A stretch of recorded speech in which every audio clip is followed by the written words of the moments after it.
Olá, tá começando o 58º episódio do Área de Trabalho da Gigahertz, patrocinado nessa semana pelo Text Expander e pelo aplicativo Pillow.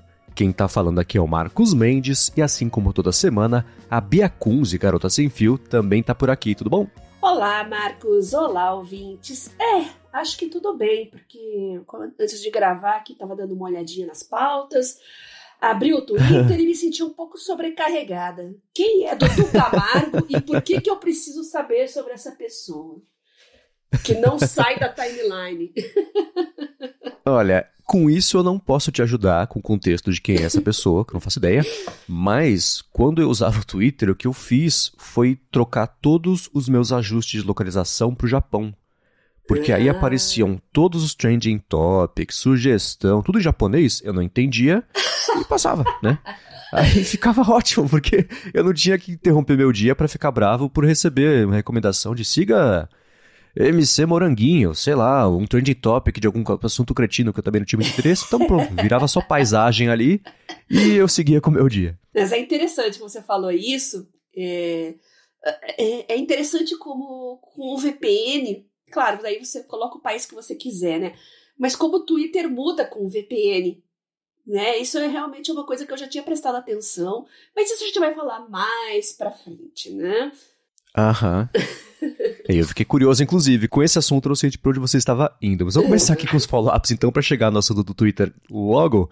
A gente falou semana passada sobre o navegador Arc e o Marcelo Lopes disse que para ele a vantagem é atalhos e sites que ele mais usa, isso por meio de ícones, de uma forma mais fácil de acessar, e também aquela função de boost, né, que é a personalização do CSS que engloba ele, onde ele consegue deixar o Spotify, Twitter, etc., com uma outra cara. Ele também comentou que o fato dele aceitar as extensões do Chrome facilita muito, e verdade, né? Eu acabei não falando de extensões, tudo que funciona para o Chrome funciona para o Arc também, né? Então ele já chega aí com um suporte bem amplo a esse tipo de coisa, né? Verdade, isso já é uma vantagem, faz ele sair na frente, porque você já tem uma biblioteca de extensões, e um dos motivos para muita gente não deixar o Chrome é justamente as extensões. Exato. Por outro lado, o Mariano Silva mandou o feedback que eu sei que muita gente pensou, até comentei rapidinho, né, que tem coisas que outros navegadores já faziam e etc. É só essa roupagem nova do Arc que está chamando a atenção.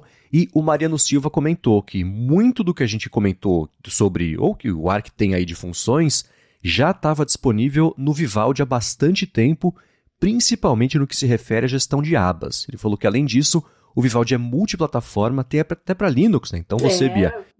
já experimentei. Aí, poderia usar, você pode até falar sobre ele também, então. E nas versões para smartphone, ele falou só que, por enquanto, ele está disponível na versão estável para Android, mas está em beta para o iOS e tem uma compatibilidade de recursos que eles estão resolvendo ainda. Eu testei o Vivaldi há muito tempo, justamente por ter uma opção para Linux também. E você sabe que eu não me lembro por que eu parei de usar? Eu acabei voltando para o Firefox, é o padrão, né, que eu uso no Mint. E eu não me lembro. Faz muito tempo mesmo, viu, Mariano? Eu não me lembro por que eu não continuei usando. Eu tenho dificuldade enorme. Eu acabei voltando para o Safari. Eu fiz o teste, falei com propriedade sobre as coisas que eu usei, mas não tem jeito. É que nem... sei lá, você se mudar para um apartamento do mesmo prédio, que a disposição das coisas é a mesma, mas é tudo meio diferente, né? Então, essa é a sensação que eu tenho quando você muda de navegador, né? Tá tudo tipo lá, é tudo quase igual, mas não é do jeito que está acostumado, e eu, pelo menos que sou bem de hábitos, se você mudar um negócio um pouquinho pro lado, eu já me perco, né? E eu era muito apegada no Firefox nessa mesma época, e... como falei, eu realmente não me recordo. Talvez ele não tivesse tão completo quanto hoje, já que o Mariano está sugerindo para a gente em 2023. E eu devo ter testado em 2017, 18, por aí. Essa época que eu comecei a usar o Linux, né, o Mint especificamente. Então, realmente, eu não me lembro, mas fica a sugestão do Mariano. Isso aí, eu vou deixar claro na descrição do episódio o link para quem quiser conhecer, ou testar, ou retestar, não sei, o Vivaldi. Agora, um feedback que chegou sobre aquele episódio 55 de audiolivros, etc. O Ângelo Marcondes falou que ele escuta audiolivros e consome da seguinte forma: ouvindo um audiolivro nas plataformas Playlivros ou então YouBook, eu vou deixar na descrição Playlivros principalmente, que a gente não tinha citado ainda, pedindo para assistente da Amazon ou no aplicativo, ou então nas caixinhas, para ler os livros no Kindle, ou então usando a função leitura em voz alta do aplicativo Play Livros. Ele falou que cada um tem as suas vantagens, tem as suas desvantagens. Por exemplo, os audiolivros são sempre muito bons de ouvir, mas existem poucos títulos em português para se comprar. Já ouve books na assistente da Amazon, ou então, eu não estou falando para não ativar a assistente da Amazon de ninguém, tá? Ou então no aplicativo do Play Livros, funciona muito bem, e a parte ruim é que a leitura das palavras estrangeiras, a mesma voz, acaba ficando com pouca ou nenhuma entonação. No caso dele, ouvir é tão bom quanto ler, então ele recomenda muito livros, e-books, audiobooks e podcasts para todo mundo, e ele quer saber, Bia, quando que sai o audiolivro da Arte de Engolir Sapo? Olha, a gente não tinha comentado no episódio, mas pessoas com problemas de acuidade visual, deficiências visuais também, né? Mas às vezes com a idade você já não consegue ler direito, acaba preferindo ouvir os audiolivros, é uma excelente sugestão também. E sabe que eu estava olhando o meu Kindle aqui, o meu mais antiguinho, ele lia os livros, ele tinha um recurso de voz e tinha até e tem, né? Ele está aqui comigo ainda, um plug para fone de ouvido. E acho que os Kindles mais novos não tem mais isso, ou é impressão minha? Olha, será? Nunca pensei a respeito. Então, já estou acionando os nossos ouvintes aqui, vocês que têm Kindles mais recentes, o meu já tem mais de 10 anos, né? O meu mais antigo. Mas ele tem recurso, sim, para leitura de livros, inclusive para plugar fone de ouvido. E eu me desfiz dos meus últimos fones com entrada P2 aqui, porque eu realmente usava mais em tablet, smartphone, agora nenhum dos dois tem a entrada, então passei para frente para quem estava precisando. Nem vou conseguir testar mais o recurso. Então pronto, olha aí, tô dando trabalho para vocês, ouvintes, me mantenho atualizada a respeito do Kindle, tá bom? Lição de casa para todo mundo. E caçando na Amazon, encontrei um adaptador que você espeta na parte na entrada de carregador ali do Kindle, e ele vira o adaptador para você ouvir o áudio. Então é uma opção para quem não tiver, né? Exatamente, e tem esse adaptador também para Android, USB-C no caso, né? Fazer uma conversão aí, mas já tinham me falado isso no Twitter e eu falei, não quero saber de adaptadores. Chega! Sim. Vamos simplificar a vida. E falando em simplificar a vida, olha só que gancho ótimo. Eu quero saber de você, Bia, sobre as suas experiências e decisões relativas ao Twitter, ou X, ou Twitter Blue, X Blue, não sei se eles adaptaram já o nome, mas antes disso, eu vou tirar um minuto do episódio para agradecer ao Text Expander, que está mais uma vez patrocinando o Área de Trabalho com um desconto para você que quer poupar vida, porque é isso que ele faz. Ele é uma das ferramentas mais úteis de produtividade que eu já usei. Tem para iPhone, tem para Mac, tem para Windows, tem no Chrome, você consegue usar em diversas plataformas, e ele deixa você cadastrar pequenos atalhos de texto para substituir por textos completos, até com suporte à formatação. Então, se tem um texto que você sempre tem que digitar, uma resposta de e-mail padrão, por exemplo, você tem que ir no documento, copiar a resposta.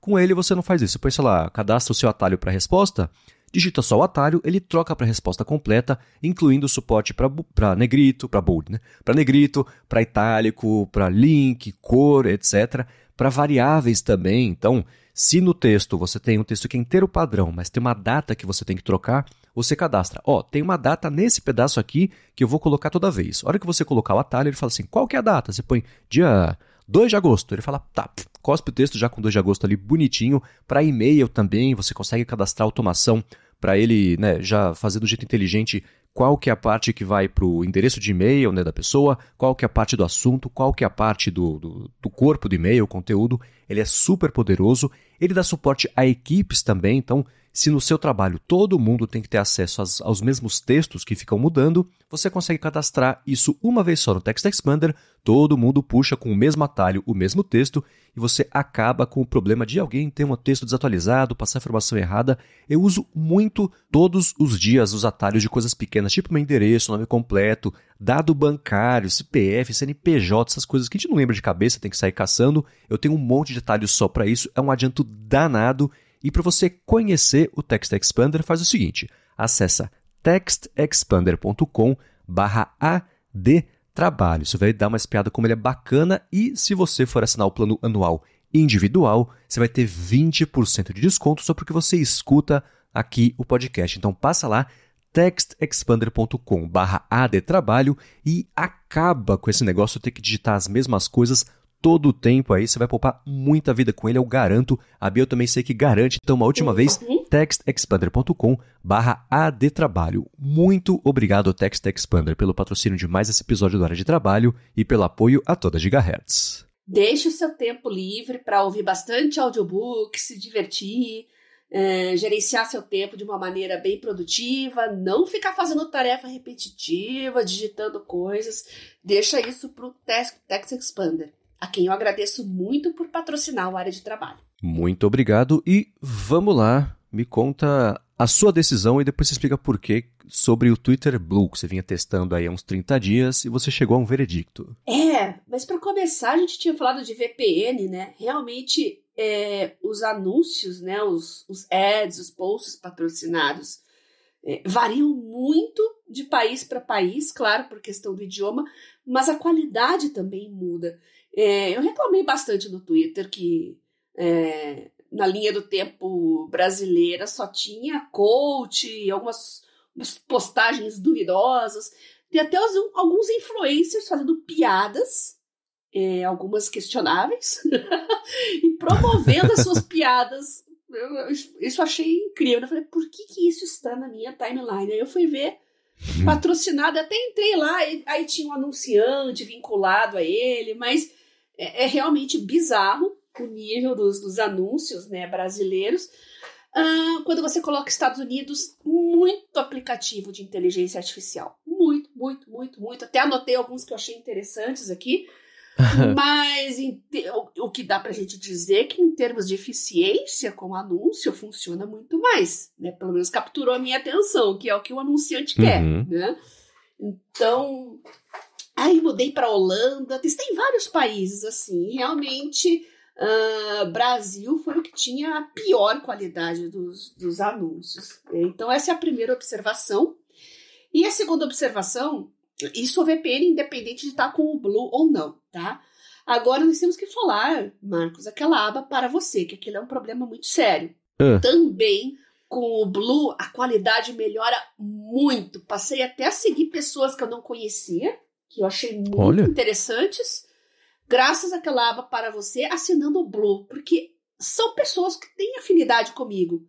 Né? Muita coisa de bioinformática. Eu falei, nossa, que legal, né? Quanta coisa bacana, assim, é uma coisa que não costuma aparecer muito na timeline, bioinformática, e o algoritmo começou a me sugerir pessoas da área de bioinformática, né? Eu estava fazendo um trabalho sobre isso há pouco tempo, então, claro, tinha muita bioinformática das minhas buscas aqui nos meus dispositivos, então foi usado de uma forma inteligente e pessoas da área foram sugeridas para eu seguir, o que eu gostei muito. Agora, realmente, se você não assina o Blue, além de você ficar atulhado de anúncios de qualidade duvidosa, as pessoas que aparecem na aba para você, eu não vou falar que são duvidosas, eu vou falar que não tem muita afinidade comigo. Um eufemismo. É curioso isso, né? Porque eu fiquei pensando, será que se você mudasse a sua localização só para esses países, ele passaria a sugerir isso? Mas não, porque na minha aba For You, nunca apareceu ninguém em japonês, né? Então, ele leva em consideração o território onde ele entende que você está. Curioso. E o idioma que você mais usa também, né? Mas eu assinei os 30 dias, como vocês sabem, né? E assim que expirou, né? Eu falei, não, vou renovar, né? Vamos fazer uma comparação aqui e ver como é que vai ser a primeira semana. Engajamento despencou. Tem o lado bom e tem o lado ruim, porque uma coisa que eu não vi há anos aqui no meu perfil, que eram postagens minhas viralizando, chegando a 50 mil curtidas, algumas perto de 100 mil curtidas, era coisa que não acontecia há muito tempo. E realmente, quando você assina, tem um impulsionamento, chega para mais pessoas. Então, isso não dá para negar. E no dia seguinte, que eu não estava mais assinando, já notei a diferença nas curtidas e nos engajamentos. Então, produtor de conteúdo, você que tem interesse de alavancar seu perfil, seja lá por qual motivo for, né, o seu trabalho, se você é produtor de conteúdo, tem algum blog, escritores, que mais? Editores de vídeo, qualquer pessoa tem interesse de ter o seu trabalho mais visível, chegando até mais pessoas, o Twitter Blue é uma opção interessante, sim. E agora que foi anunciado o sistema de recompensas, né? Agora os produtores de conteúdo também vão receber, né? Isso aí é uma coisa que se questionava muito já há um bom tempo. Parece que isso vai alavancar mais ainda que produtores de conteúdo venham para o Twitter ou então usem mais com esse objetivo. Eu tô pensando, na verdade, Marcos, quando eu desisti de assinar, eu falei, não, eu vou voltar a assinar quando eu voltar com o meu blog, que eu tô preparando aí, quero voltar a produzir conteúdo também, por escrito, por texto, né? Falei, não, aí eu volto, assino o Blue novamente, aí eu posso postar mais, escrever sobre mais assuntos, né? Mas eu vou te falar, não completou uma semana ainda que eu voltei pro Twitter normal e eu tô com estafa. Você se acostuma a não ter tanto anúncio, tanta coisa na timeline, assim, voltei a ficar muito presa às listas. As listas são a melhor maneira de você manter a sanidade. Eu diria não só no Twitter, mas em qualquer rede social, mas é um recurso que só tem no Twitter. Eu tô chamando de Twitter, gente, porque não vou me acostumar tão cedo a chamar de X. Preciso de tempo. Então eu tô no Twitter ainda. Mas é uma coisa que deveria ter, sei lá, Instagram e outras redes sociais. E o motivo de eu não usar outras é porque eu odeio a linha do tempo, aquela salada que os algoritmos fazem na linha do tempo. Aquilo me sufoca, aquilo me estressa, aquilo me faz não ter vontade de acessar. Sabe? É muita gente que não me interessa, é muita propaganda, é muita loja, é muito... coisas que, sabe, não me fazem, não prendem o meu interesse. Acredito que isso seja só comigo, porque muitos leigos, assim, você começa a ver pessoas da sua família, pessoas próximas, eles são capturados igual uma ratoeira pelo algoritmo, eles não conseguem sair de lá. E comigo é o contrário, né? Eu fico o tempo todo me perguntando por que eu tô vendo isso aqui. Agora, as listas do Twitter, além de ter menos anúncios, fica a dica, tem bem menos anúncios. Eu acho que isso aí é não vou dizer que é um bug, mas eles dão mais atenção para a timeline normal, né? As listas ficam um pouquinho em segundo plano. Talvez por não serem tão usadas e tal, mas tem bem menos anúncios. Então, eu tenho a lista que tem os meus amigos, as pessoas que eu gosto. Eu tenho a minha lista de pessoas da área de saúde, cientistas, pesquisadores. Eu tenho a minha lista de tecnologia. Eu tenho a minha lista de diversão, que é um gatinho. Eu uso um emoji de gatinho aqui para dar o nome daquela lista, que é para ver vídeos de gatinhos. São os perfis para você, aquele dia que você tá estressado, assim, não, eu quero ver coisas legais, coisas fofas, então eu vou naquela lista lá. E eu não acesso todas as listas no mesmo instante, assim.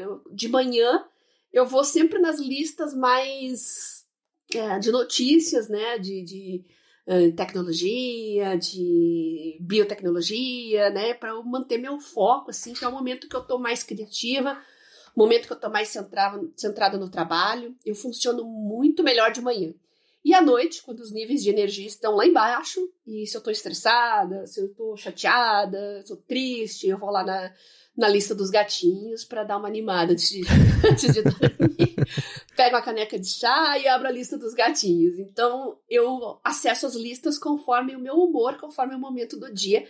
E essa acho que é a principal dica que eu dou para quem usa o Twitter, e por isso que eu gosto mais desta rede social em relação às outras.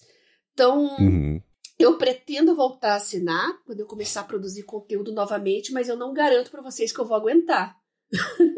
Porque eu já tô um pouco estressada. Fiquei mal acostumada, gente. Isso é um problema. Sinal que eles fizeram bem feito mesmo o negócio para ganhar dinheiro. Deixa eu botar meu nariz de palhaço aqui. Com um X na frente. Com um X na frente. Isso de o benefício te fazer falta quando você deixa de assinar, eu consigo relacionar isso, por exemplo, com o YouTube, que eu vou usar um termo, né, não é exatamente isso, mas eu fui forçado a assinar pela quantidade de anúncios que começou a aparecer no YouTube pra TV. Começou a ficar muito incômodo. Você vê um vídeo de 5 minutos com 2 anúncios no começo, 2 na metade, interrompendo no meio de um raciocínio, um vídeo, era uma experiência horrível, né? Isso é horrível. Então eu assinei, acabou a parte de anúncios. Todo mundo que comentou sobre isso falou assim, cara, eu tentei cancelar por um mês, é impossível cancelar esse negócio, porque o YouTube fica inutilizável com a quantidade de porcaria que fica no mês, fica desviando dos anúncios para conseguir ver o vídeo, né? Uma coisa é um anúncio feito do jeito intrusivo, outra do jeito ok, e dá para forçar a barra para convencer a pessoa a assinar. Foi essa escolha que o YouTube parece ter feito. Então eu consigo entender muito bem essa sensação de os benefícios, eles vão começar a fazer falta, né? Que eles vão melhorar a sua experiência. A experiência boa é paga, aí piora se você não pagar. Isso também tô assinando já há um tempo, né? E a questão das métricas ela é importante também, porque, por exemplo, eu tô dando minha espiadinha, você deixou de assinar, não renovou o quê? Faz uns 2 dias? Não, faz... pouquinho antes do final de semana, não sei se foi quinta, eu acho que foi quinta ou sexta. Tá, então, dia 27, 28, já virou um mês aqui, o calendário não aparece pra mim. Mas as métricas, pelo menos as que o Twitter mostra pra mim sobre os seus tweets, tem coisa que tem, sei lá, 15 mil visualizações, ou um que você brincou com o Excel, né, de ser o logotipo novo do Twitter, com meio milhão de visualizações, e aí você olha as outras métricas, 13 respostas, 186 retweets, 1.000 curtidas. Essa é a proporção que eu vejo geralmente para esses tweets, né? Que você tem muita visualização, e aí é uma métrica que o Twitter... Eu até fui na ajuda, ele disse assim, visualização a gente exibe um tweet, carrega o tweet na timeline de alguém, isso é uma visualização, a pessoa não precisa interagir, scrollou, de qualquer forma ela viu, né? Nem que seja por um frame ali durante o scroll, ela viu e ela fala assim, o autor do tweet conta como visualização, retweets conta, também tem aqui a descrição sobre o que conta como visualização, mas essa é uma métrica que foi colocada aí como uma das mudanças que aconteceram no Twitter depois que o Musk comprou a empresa, e essa parece estar sendo agora a métrica mais importante que eles estão entregando aí como um benefício, né? E cola muito com os benefícios que o TikTok prometem, ou que eles transformaram em benefício, que é isso, esse vídeo teve 10 milhões de visualização, né? Só a pessoa abrindo uma garrafa de um jeito estranho, sei lá. Então essa tá virando a métrica mais importante, mas ela não se traduz em engajamento, o que eu vejo para marcas e patrocínios, etc., geralmente é a métrica que eles valorizam mais. Então tem um pouquinho de diferença entre uma coisa e outra. Talvez por isso, por exemplo, você comentou, né, que teve essa pessoa que fez um tweet promovido para tentar inflar, no fim das contas. Eles falam que é injetar mídia, né? O eufemismo bonito, injetar mídia, pagar para aparecer. E aí depois falar que teve engajamento e tentar se passar por orgânico. Verdade. Então, tendo isso como principal benefício, é bacana e fica difícil de voltar atrás mesmo. Porque você esse virou, entre aspas, novo normal da conta e você sente rápido e na prática que piora se você não tiver. Uma coisa que me atrapalhou o excesso de engajamento é que quando alguns posts viralizam, em termos de comentários, né, principalmente, é que ali eu vou nos meus replies, né, para eu responder as pessoas e tal, e eu me perco. Muito ouvinte, inclusive, veio me dar bronca no Telegram, falou, você não me respondeu no Twitter, eu tive que pedir desculpas e falar, olha, essa semana teve uns 3 tweets aí que viralizaram e até eu entrar de novo para mandar silenciar, né, já tinha mais de 1.000 comentários e aí eu decreto falência, quando chega a 1.000 comentários eu não tenho condições.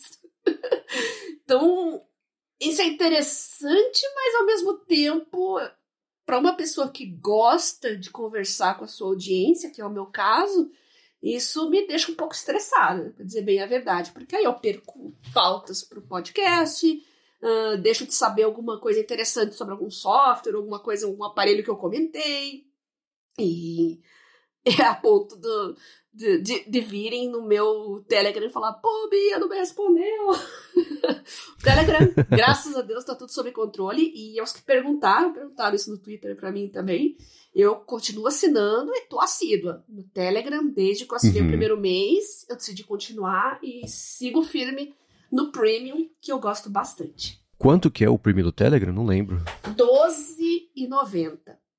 Ok. Tem outras modalidades, eu tô pagando R$12,90. E eu acho que o último post que viralizou no Twitter antes de eu migrar, né, foi justamente esse do Excel, que eu acho que foi no dia que venceu, né? Pelo menos que eu recebi a notificação lá para renovar. Então, esse post do Excel foi o ponto da virada. Ele pegou um pouco de engajamento, mas cortou na sequência, né? E... o post do carregador, que aliás chegou, né? Também finalmente. cortou, acho que foi mais ou menos perto.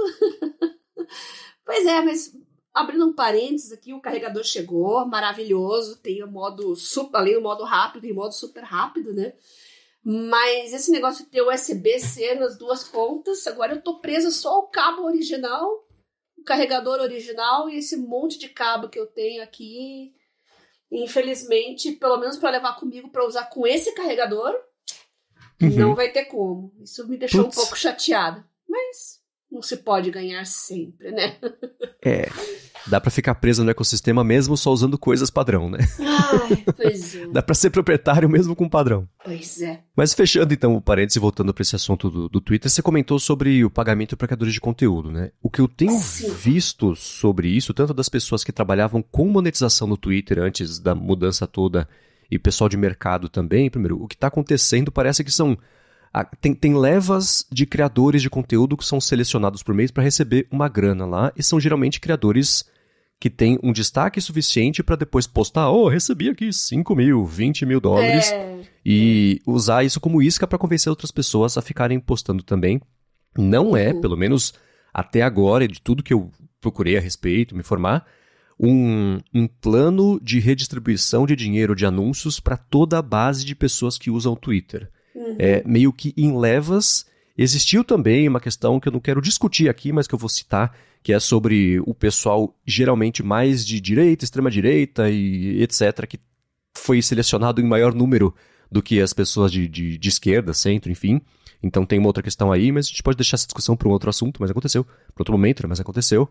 Mas não é, nesse momento, parece... um plano abrangente de redistribuição de dinheiro de anúncios para todo mundo que cria conteúdo no Twitter. As notícias têm feito parecer que é isso, mas a escala disso é bem menor, porque isso na escala de um Twitter não funciona ainda. Então, é um ponto para ficar ligado que é importante ainda, exatamente assim, essa conversa.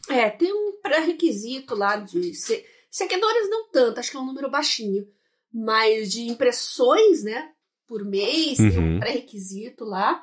Eu olhei, né, eu preencho os requisitos, tudo, mas ainda não está disponível no Brasil. Eu mudei a VPN e mesmo assim eu não consegui, porque ele pede o número de seguro social lá, então realmente não tem como monetizar. Então, infelizmente, teremos que esperar, Marcos. Não e para quem estiver ligado nisso, ou morar nos Estados Unidos e receber uns trocos que seja, ou uma coisa assim, ou conhecer alguém... que não é um ultra influenciador que passar a receber também, conta pra gente que eu acho que isso é importante. Aí eu volto atrás, falo, não, tá sendo mais abrangente do que parecia, isso. Mas nesse momento parece que por mês ali vai uma lista de 15, 20 pessoas que vão receber um troco suficiente pra aparecer muito e postar isso no próprio Twitter e criar valor mais pro Twitter do que pras pessoas. Enfim. Exato. E como vocês podem imaginar, eu tô ansiosa por isso, porque, bom, no Twitter que eu tô, né? Eu posto bastante, acesso bastante. Então, vou adorar a hora que chegar por aqui. Muito bem. Agora você tocou num ponto aí sobre a quantidade de feedbacks que você recebeu e recebe, como isso, né, passado um certo número, um certo volume, começa mais a atrapalhar do que ajudar. E esse é justamente o tema central do episódio de hoje, que é sobre sobrecarga de informação. Foi o Pablo Cerdeira mandou... lá no gigahertz.fm/feedback, alguns estudos que tratam a respeito desse assunto, e esse assunto que é tão interessante, tão importante, que ele não virou um follow-up, não virou um feedback, foi promovido a assunto principal aqui do episódio, e a introdução do Pablo foi a seguinte, ele falou que é muito bom o artigo que eu vou deixar na descrição, que se chama, em inglês, Information Overload and Overview, então é sobrecarga de informação, uma visão geral sobre esse assunto, e ele falou, recomendo. Ele diz que como o excesso de informações nos afeta e fala sobre algumas estratégias também adotadas, de um jeito consciente ou não, para a gente evitar isso. Ele comenta que gostou de um termo que eles usam que é infobesidade, que faz um bom paralelo com a crise de obesidade e em razão de comidas de baixo valor nutricional, mais alto componente calórico, E a mesma coisa para informações online que a gente consome, né? Que às vezes é tipo, sei lá, um doce de gordura hidrogenada mesmo, assim, né? Zero relevância ou adição na vida, mas que dá aquele prazerzinho de estar consumindo. É sobre o MC, qualquer coisa que a gente comentou no começo do episódio, né? E ele também fala que o estudo tem algumas estratégias adotadas que são ignorar as mensagens e desligar, por exemplo, as notificações. Você deu uma espiadinha nesse estudo? É bem interessante, a gente tem que adotar algumas estratégias mesmo. E eu fiquei feliz em constatar que boa parte eu já adoto, né, para ter um mínimo de controle.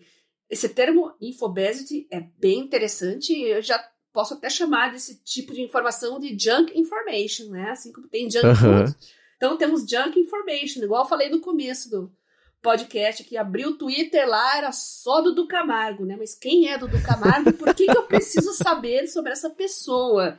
Né? Eu tenho certeza que quando eu descobrir eu vou me arrepender. Eu tenho certeza. Mas não é só isso, Marcos. Esse é um caso mais junk total mesmo.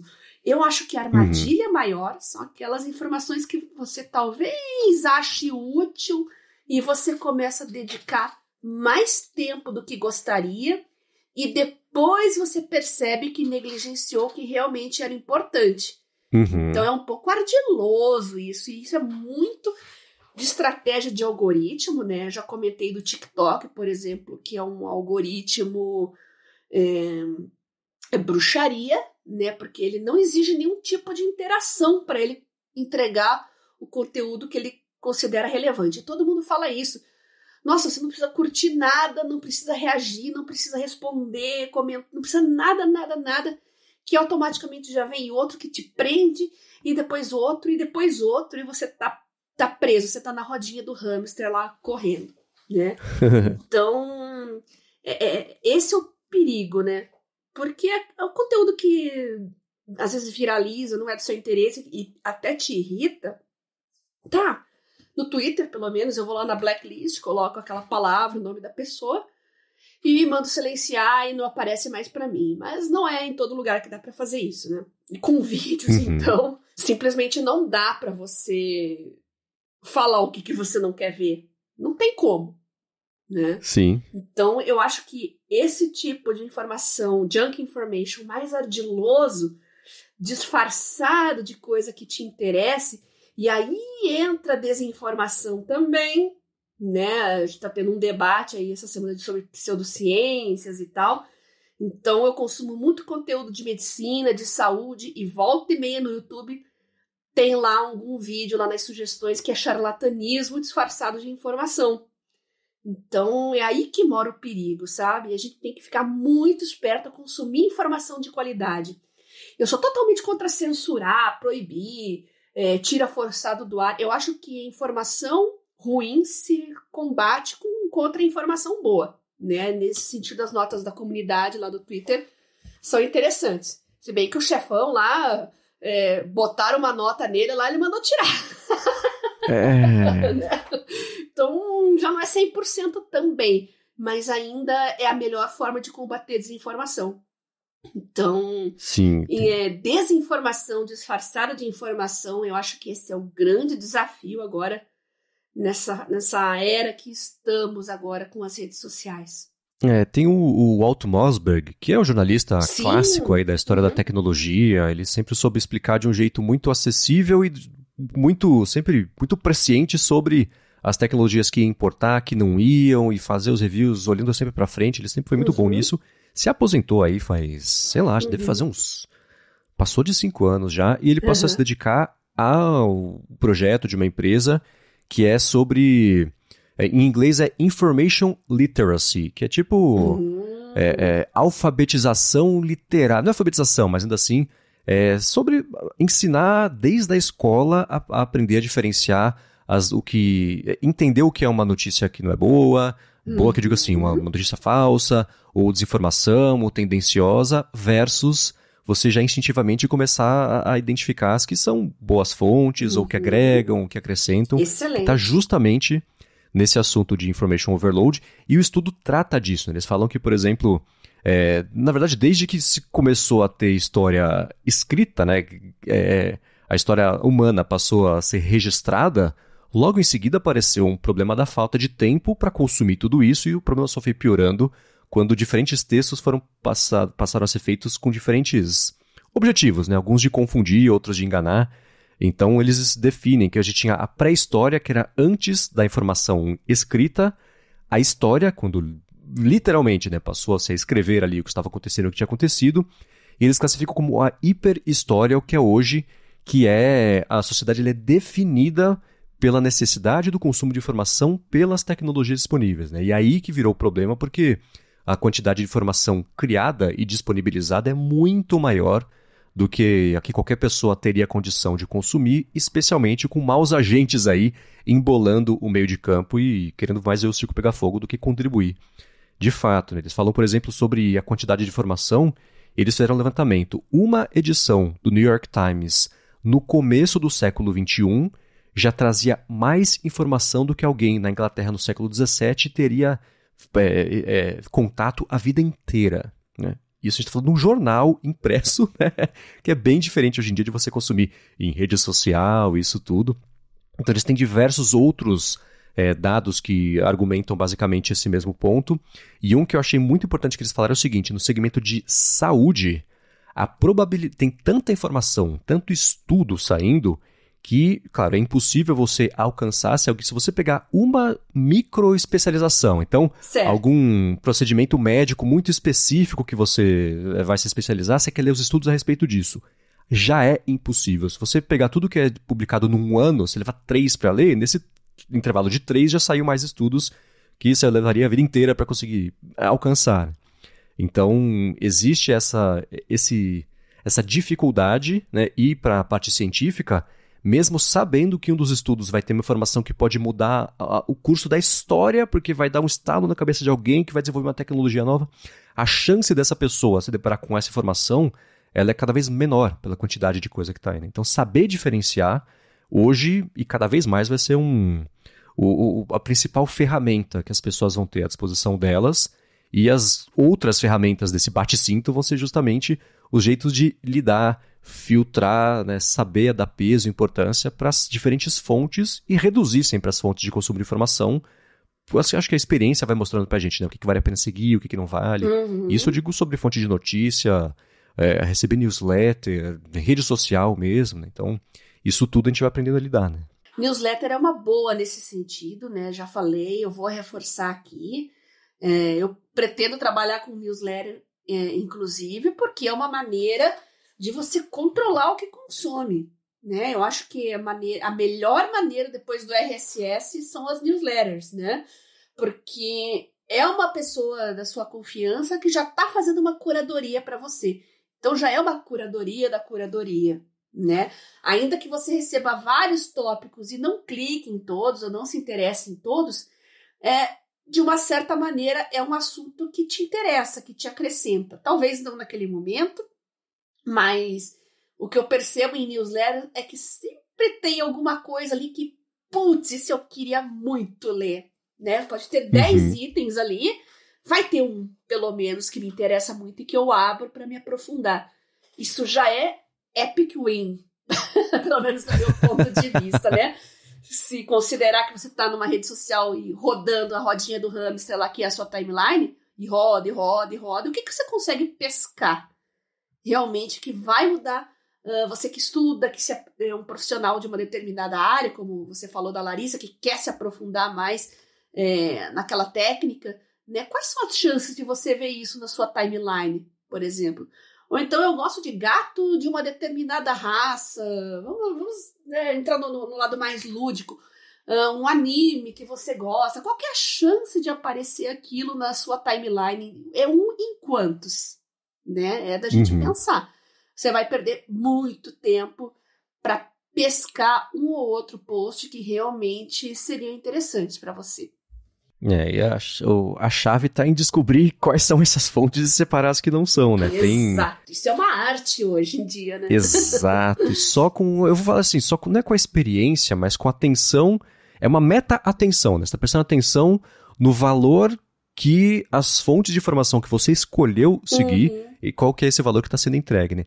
Esse estudo e também um outro que o Pablo mandou para a gente, que falam mais sobre a quantidade de informação gerada versus consumida versus a qualidade, eles falam sobre como existe um equilíbrio que você tem que encontrar entre as informações, entre a redundância das informações que você recebe e da novidade das informações que você recebe. Quão único é versus quantas vezes aparece. Porque quanto mais informação redundante você aparecer, maior, claro, é a sensação de que você está com uma sobrecarga de informações.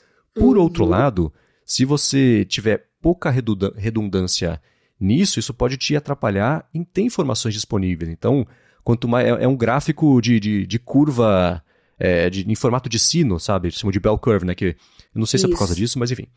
Todo mundo sabe do que eu tô falando, né? Um gráfico que ele vai subindo, chega num topo e depois ele desce na mesma frequência, na mesma intensidade com a qual ele subiu, conforme o volume de informações vai aumentando. Porque ajuda, chega no pico e começa a atrapalhar. E a chave para todo mundo é encontrar ou aprender cada vez mais instintivamente a encontrar esse equilíbrio, né? Para identificar quando que o volume de informações está começando a atrapalhar, quando todas elas são feitas para a gente achar que ela está trazendo benefício para a gente, né? É equilíbrio difícil mesmo. É um trabalho que está em constante aperfeiçoamento, você vai estar em constante refinamento, não é uma coisa que você vai terminar e falar, pronto, agora sim. Até porque todo dia chegam novos criadores, novos artigos, novos estudos são publicados, é uma cachoeira de informação que não tem fim. Mas se você tiver um mínimo de controle ali do que você pode escolher, realmente muito poder que você tem em mãos. Dominar o que você consome é para pouquíssimos, e você que está na área de trabalho e que se esforça um mínimo para conseguir isso e acha que está minimamente sendo bem sucedido, considere-se 0,0001% dos consumidores de conteúdo. Exatamente.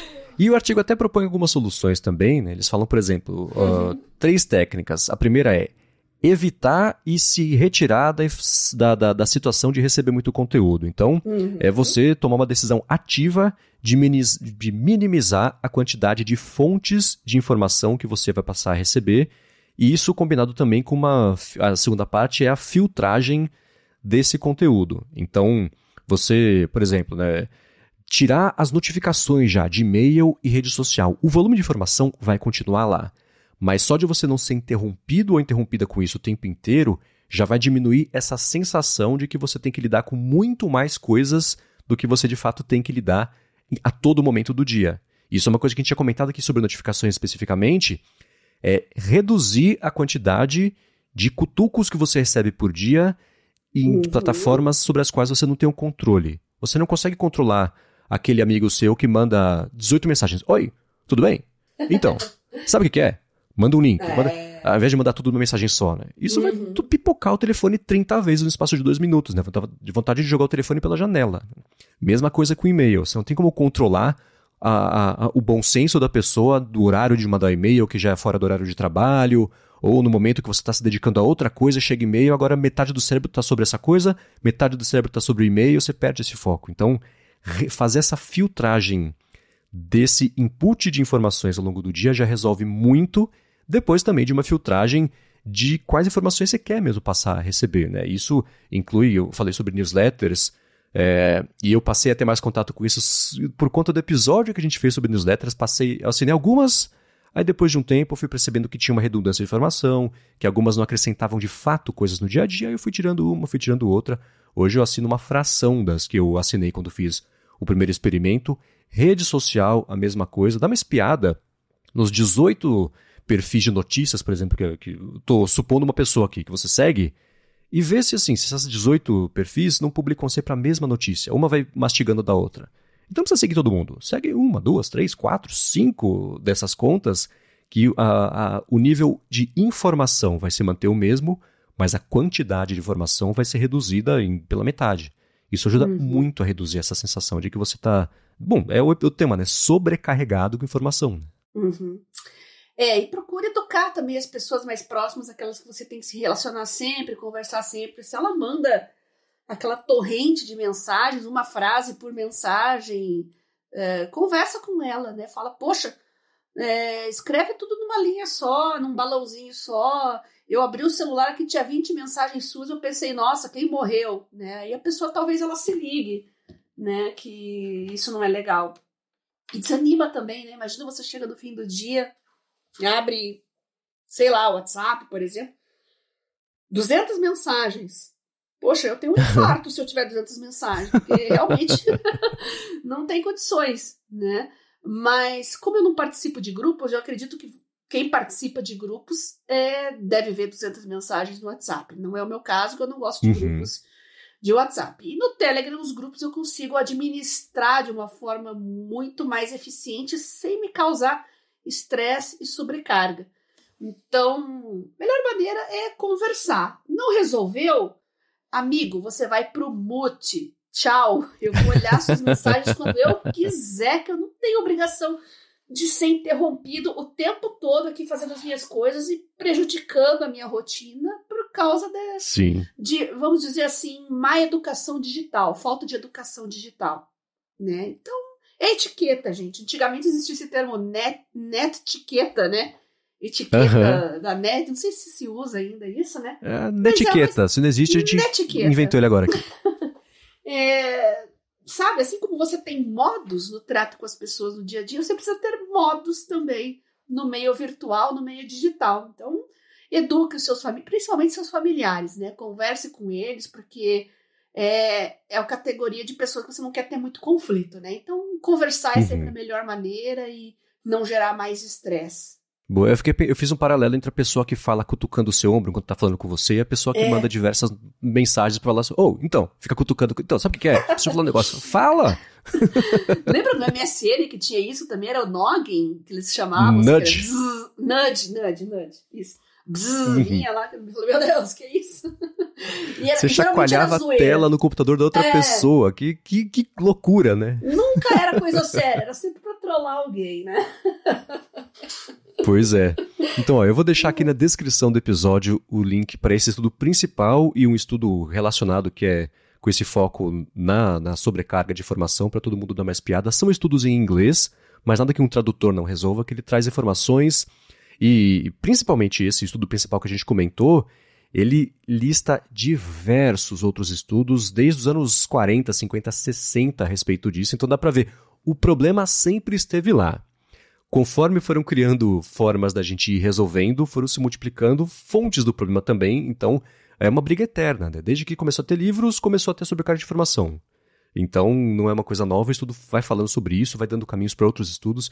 É um assunto que, ironicamente, não tem fim, né, para você lidar com isso, então vai ter muita coisa para a galera poder ver na descrição aqui do episódio, se assim escolher. E eu vou pensar agora uma pergunta, a resposta vai ser nossa, mas uma pergunta mandada pelo Rony Peterson, ele mandou lá no gigahertz.fm/feedback, mas antes de responder a dúvida dele, eu vou trazer aqui o segundo patrocinador do episódio de hoje, que é o aplicativo Ulisses, que pra mim eu uso todo dia, o tempo inteiro, eu estou lendo agora este roteiro nele, ele foi composto nele, tudo que eu escrevo na vida vem do Ulisses.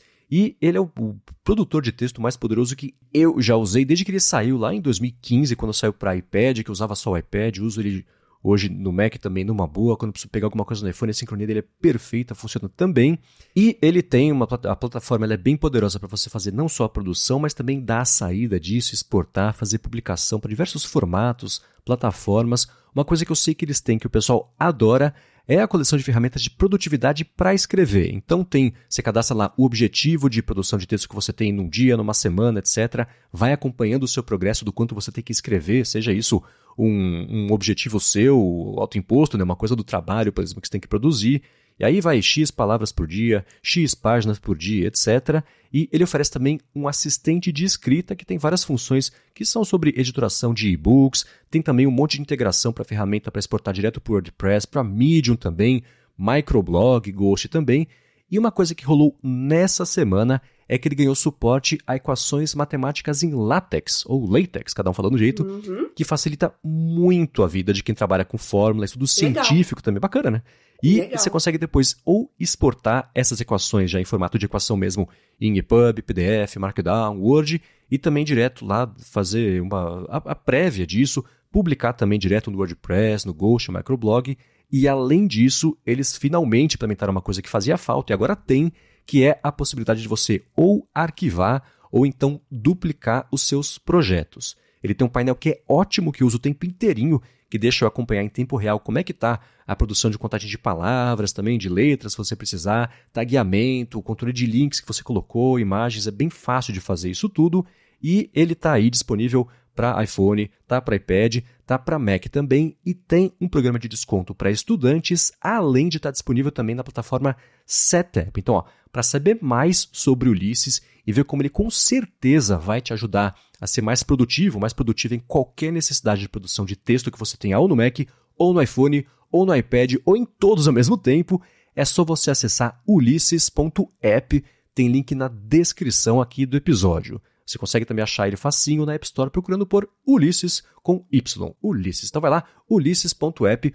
Muito obrigado ao aplicativo Ulysses pelo patrocínio de mais esse episódio do Área de Trabalho e pelo apoio a toda Gigahertz. Obrigada, pessoal do Ulysses, por confiar no nosso trabalho. E eu digo que não tem coisa melhor do que você trabalhar focado e sem distrações. Então, se é esse o seu caso, a sua necessidade, com certeza invista nessa ferramenta, porque vai te trazer muitos benefícios e vai sobrar mais tempo no final do seu dia para ver vídeos de gatinho. E sobre foco, como é que eu uso ele, especialmente no Mac? Eu uso ele em tela cheia, sem menu e sem ferramentas. A tela fica completamente vazia, no modo escuro, então a tela fica cinza com o texto que eu estou fazendo. Não tem uma distração, não tem nada. Uma vez a Larissa, logo no comecinho que a gente estava saindo, ela me viu escrevendo no Ulysses e falou, nossa, como é que você está escrevendo no seu wallpaper? Eu falei, não é wallpaper, é o aplicativo, só que eu não deixo nada em volta para poder ter foco. Ela falou, bacana. E dá para mudar a cor de fundo, assim? Excelente pergunta. Enquanto a gente for fazendo o resto do episódio, eu vou descobrir e faço um follow-up em tempo real aqui, mas eu tenho quase certeza que dá para mudar pelo menos um pouquinho. Tá.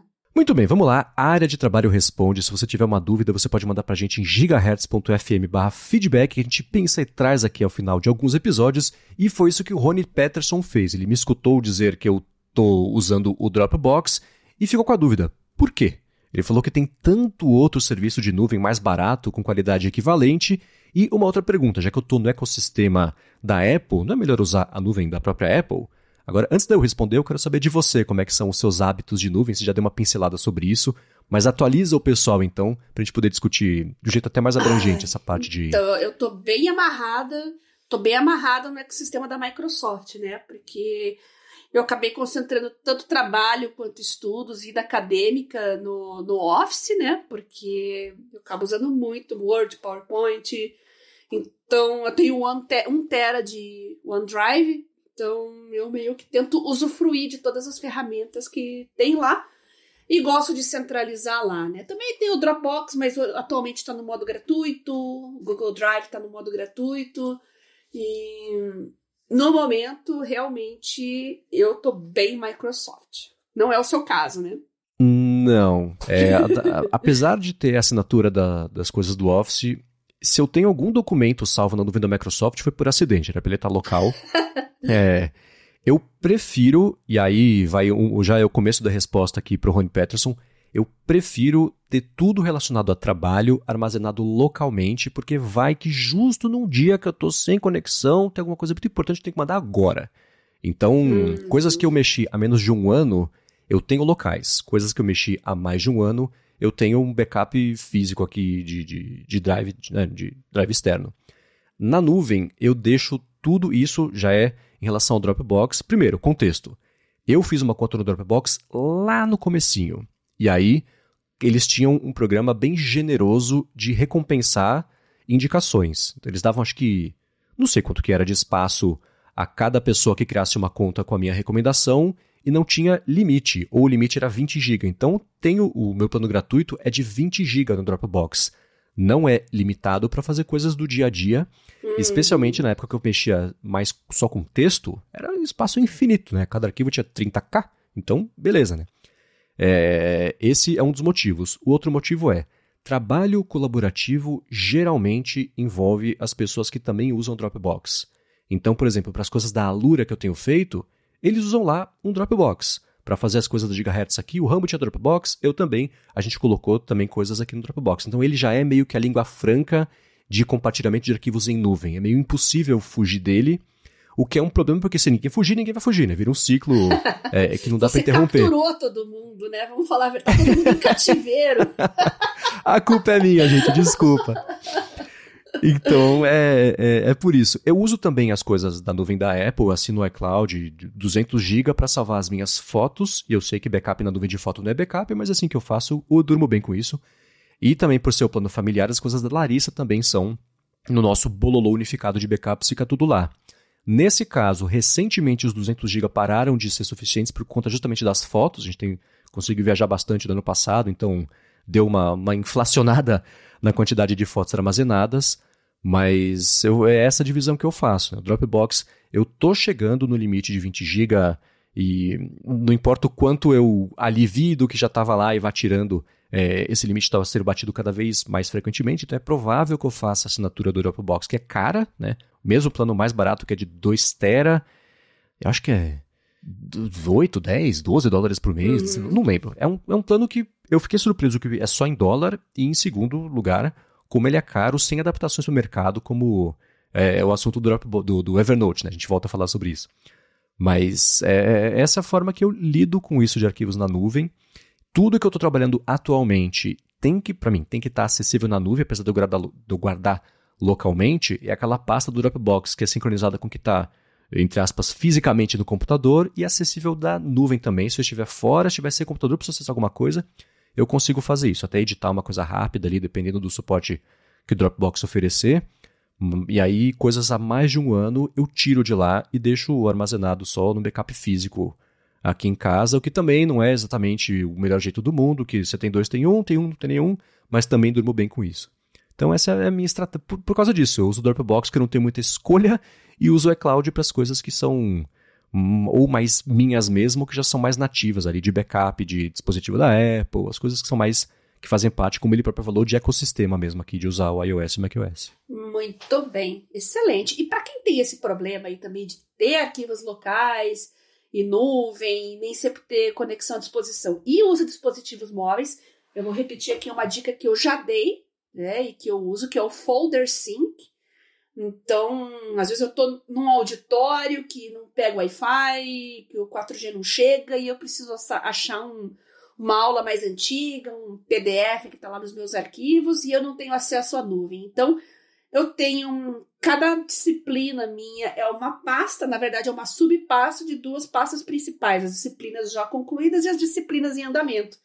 Então, essas 2 pastas, elas ficam sincronizadas no Folder Sync, então se eu precisar achar alguma coisa para consultar e eu não tenho conexão, eu consigo, porque tá tudo sempre sincronizadinho, tá bom? Como o meu tablet é meu caderno, né? Eu não uso outra coisa, não levo outra coisa para as aulas, então eu realmente preciso desse recurso e é uma mão na roda. Mesmo no modo gratuito do Folder Sync, você já consegue sincronizar algumas coisas se você não quiser isso para tudo. Agora, se você quiser para várias coisas, aí tem a modalidade paga. Mas para uma outra coisa, quebra um galhão já, viu? Boa. E pra finalizar o episódio, o follow-up em tempo real, você consegue trocar pra cor que você quiser o fundo do Ulisses.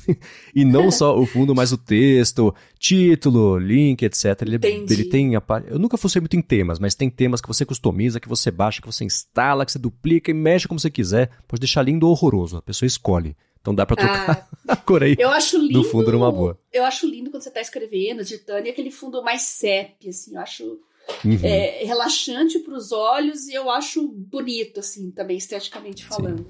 No Ulisses chama Simple esse tema, tô vendo ele aqui agora.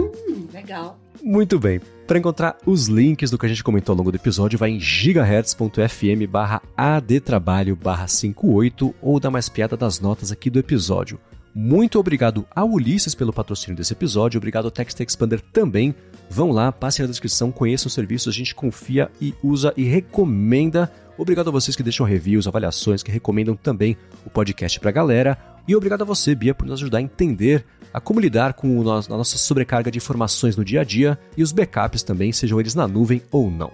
Eu que agradeço você, Marcos, pela oportunidade de participar desse projeto maravilhoso, os nossos ouvintes que nos permitem que a gente sobrecarregue eles de dicas e informações sobre produtividade e, claro, os nossos patrocinadores que viabilizam isso.